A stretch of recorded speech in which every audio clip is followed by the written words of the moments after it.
மாதவிடாய் வரும்போது பெண்களுக்கு ஏன் வயிறு வலி வருது? என்னைக்காவது நீங்க யோசிச்சு இருக்கீங்களா? வாங்க இந்த வீடியோல பார்க்கலாம்.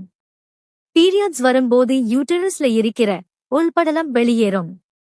அதுக்காக நம்ம உடல் புரோஸ்டக்லாண்டின்ஸ் என்ற ஹார்மோன் சுரக்கும். இந்த புரோஸ்டக்லாண்டின்ஸ் கருப்பையை சுருங்கச் செய்து அந்த படலத்தையும் இரத்தத்தையும் வெளியேற்றும். ஆனால் சில பெண்களுக்கு இந்த புரோஸ்டக்லாண்டின்ஸ் ஹார்மோன் அதிகமாக சுரந்தால் கருப்பை மிகவும் வேகமாக சுருங்கும்.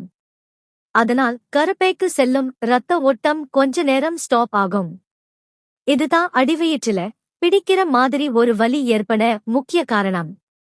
அதனால்தான் வயிற்று வலி மட்டும் இல்லாமல் முதுகு வலி, தொடை அல்லது கால்வலி, குமட்டல், வயிற்றுப்போக்கு, சோர்வு போன்ற அறிகுறிகளும் சிலருக்கு ஏற்படலாம். இந்த வலி பொதுவாக பீரியட்ஸ் ஆரம்பித்த முதல் 24 மணி நேரத்தில் இருந்து 48 மணி நேரத்தில் அதிகமாக இருக்கும். பிறகு படிப்படியாக குறையும். வலியை குறைக்க போதுமான தண்ணீர் குடியுங்கள்.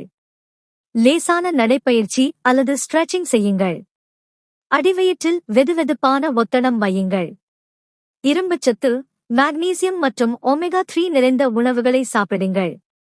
ஆனால் ஒவ்வொரு மாதமும் தாங்க முடியாத வலி, மிக அதிக இரத்தப்போக்கு, மயக்கம் அல்லது காய்ச்சல் போன்ற அறிகுறிகள் இருந்தால் அது வேறு மருத்துவ காரணமாக இருக்கலாம். மருத்துவரை அணுகுவது அவசியம். உங்கள் உடலை புரிந்துகொள்வதே நல்ல ஆரோக்கியத்தின் முதல் படி. இந்த வீடியோ உங்களுக்கு பிடிச்சிருந்தா லைக் பண்ணிட்டு மறக்காம உங்களோட ஃப்ரெண்ட்ஸ் அண்ட் ஃபேமிலிக்கு ஷேர் பண்ணுங்க. பாய்.